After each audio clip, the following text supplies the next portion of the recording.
Welcome back to Corner by Corner with Sport Rider Coaching. We're still running counterclockwise, and today we're going to look at the roller coaster that is turns 4 and 5. They're on the workstation. Let's take a closer look.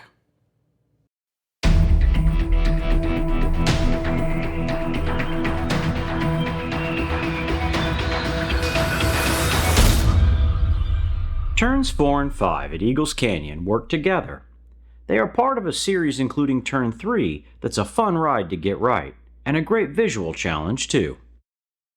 Turn 4 is downhill, and the fastest riders accelerate through this section with a strong drive.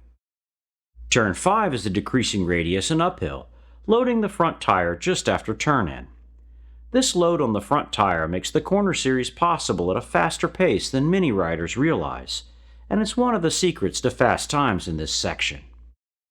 But the real magic in Turn 4 is made with the exit of Turn 3. Kyle Coles demonstrates a key skill for a fast transition through Turns 4 and 5. Beginning with the exit of Turn 3, Kyle maintains the throttle through the transition into Turn 4. This keeps weight on the rear tire and enables a strong drive. Then headed down the hill, Kyle pours on the gas. Getting on the gas and staying on the throttle throughout a transition helps in many corners at ECR, including the chicane series, here in Turn 4, and between Turns 9 and 10. Ty's reference laps offer another perspective. Ty quick flips the bike into Turn 4, drives down the hill, then turns in just past halfway through the outside curbing. Carrying momentum through this section helps keep the suspension loaded and allows a smooth return to the gas for the drive up the hill of Turn 5. Turn 5 is a decreasing radius corner, and some riders elect a late entry, but a regular turn-in and holding the corner just a little bit longer works better. The hill does much of the work, reducing speed and tightening the corner radius to the rider's benefit without additional effort. Ryan Max offers two additional perspectives watching his lap record-setting race with JC Camacho.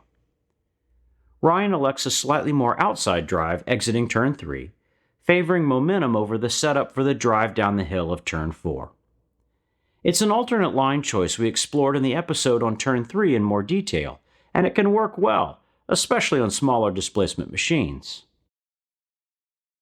Time alignment offers an opportunity to see where each rider makes and loses time relative to their pace, and the Turn 4-5 exchange is a surprising source of differences. Ryan's line gets us to the first apex of Turn 4 just slightly sooner, but at a cost. Kyle's aggressive throttle down the hill makes up the time and more, and this is an important observation. At this point in time alignment, there's a larger difference in speed from line selection comparing Kyle and Ryan than in total pace through the section. So it's critical to choose where to be fast depending on your competitive situation. The trade-off between the wide line exiting 3 and the setup for a Turn 4 drive will likely result in a similar lap time outcome.